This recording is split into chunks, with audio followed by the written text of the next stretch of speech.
Το Back to School ολοκληρώθηκε για τους περισσότερους, όμως το Back to Gaming της Philips είναι ακόμα σε εξέλιξη.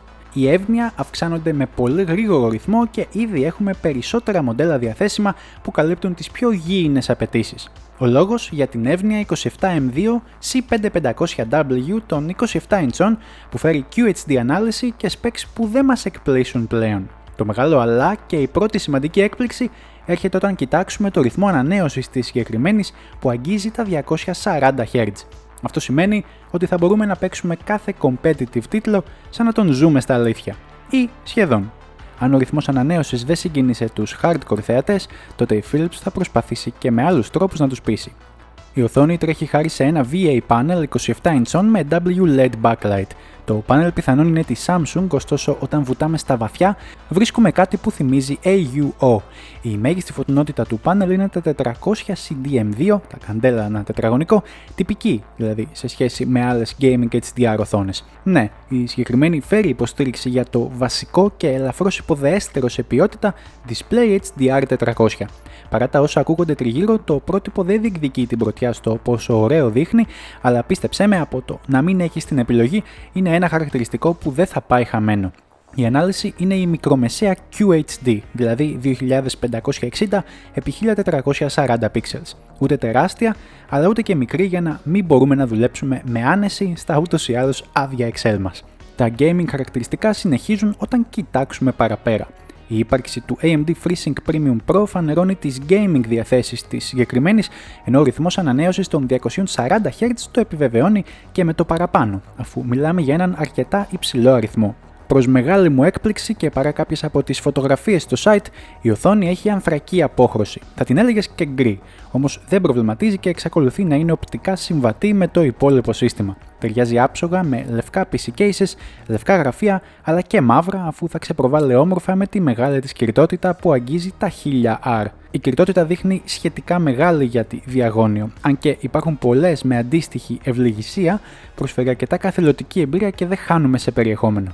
Αναφορικά με την εμφάνιση, η Philips περπατάει σε πιο ήπια σχεδιαστικά μονοπάτια, κάτι που εξ αρχής ήταν η ιδέα της σειράς εύνοια, θέλοντας να κρατήσει σαφείς αποστάσεις από άλλες πιο επιθετικές οθόνες που κυκλοφορούν.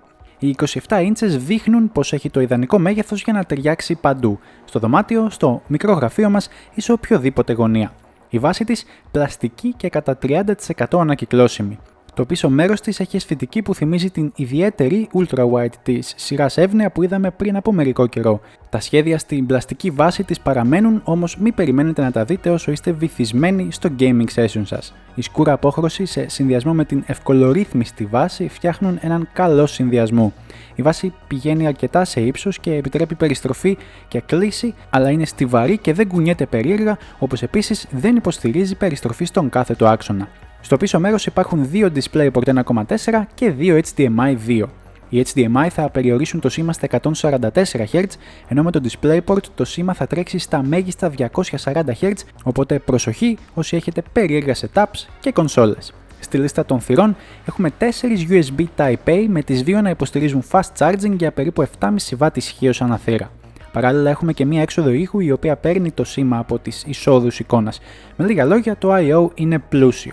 Όταν ξεκίνησα να γράφω για την οθόνη της Philips, το πρώτο πράγμα που μου ήρθε στο μυαλό είναι ότι πρόκειται για το δεύτερο gaming monitor που δοκιμάζω με ρυθμό ανανέωσης πάνω από τα 200 Hz.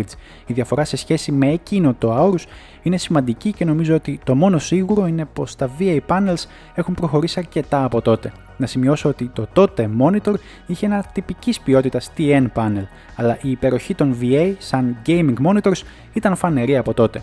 Στο gaming η κυρτότητα δεν προβληματίζει και μας κρατάει βαθιά στη ροή του παιχνιδιού, εκεί όπου το φωτεινό πάνελ ολοκληρώνει την καλή ποιότητα της οθόνης. Εκεί που η οθόνη δεν εντυπωσιάζει είναι στην ποιότητα του οπίσθιου φωτισμού. Το light bleeding είναι εμφανές σε στιγμές που έχουμε μια σκοτεινή σκηνή και με τη φωτεινότητα ψηλά. Δυστυχώς το πρόβλημα αυτό υπάρχει σε όλα τα VA της αγοράς και είναι πολύ συχνό φαινόμενο σε τηλεοράσεις και monitors ανεξαιρέτως. Αναμφίβολα το πρόβλημα είναι συνήθως πιο έντονο στις IPS. Θα έλεγα ότι από πλευράς bleeding η συγκεκριμένη στέκεται γενικά καλά και δεν θα μας κάνει να την επιστρέψουμε στο κατάστημα. Ωστόσο, εάν είστε από τους πιο παρατηρητικούς, τότε σας συνιστώ να το διπλοσκεφτείτε. Ο χρόνος απόκρισης είναι άλλο ένα στοιχείο που ίσως χρειαστεί ρύθμιση στη συγκεκριμένη. Έχει 4 βαθμίδες: off, fast, faster και fastest. Στο τελευταίο αντιλαμβάνομαι ότι τα κορώνας που εμφανίζονται από το overdrive στις άκρες των στοιχείων με μεγάλη αντίθεση είναι πολλά. Τα καλύτερα αποτελέσματα για μένα τα δίνει η επιλογή fast ή faster ανάλογα με το παιχνίδι που παίζουμε. Μπορεί σε ένα γρήγορο competitive παιχνίδι όπως για παράδειγμα το LoL ή το Rainbow Six Siege να λειτουργεί καλύτερα το faster. Οι υπόλοιπες ρυθμίσεις είναι και αυτές άφθονες και η οθόνη προσφέρει picture in picture και picture by picture έως και 2 συσκευών όπως συνηθίζεται, οπότε εμείς οι enthusiasts μπορούμε να έχουμε 2 desktop που δείχνουν ταυτόχρονα στην ίδια οθόνη χωρίς κανένα πρόβλημα. Από πλευράς ποιότητας χρωμάτων, η οθόνη δεν διεκδικεί κορυφαία νούμερα, αλλά κρίνοντας από τον κορεσμό των 119% του sRGB, μιλάμε για ένα αξιοπρεπές πάνελ όπως συνηθίζουν να είναι τα VA. Στην πράξη, τα χρώματα είναι ζωηρά, αλλά με μέτρια αντίθεση. Παρά το γεγονός ότι το πάνελ είναι σχετικά μικρό στις 27 ίντσες, νιώθω ότι για δουλειά γραφείου ο συνδυασμός με την QHD ανάλυση είναι οριακά καλά για σωστή και άνετη θέαση. Μετά θυμάμαι ότι η οθόνη προορίζεται κυρίως για παιχνίδια, οπότε όλο αυτό μπαίνει σε δεύτερη μοίρα. Η ταχύτητα του monitor είναι ξεκάθαρη και πολλές φορές φάνηκα να ευχαριστιέμαι περισσότερο από όσο πρέπει.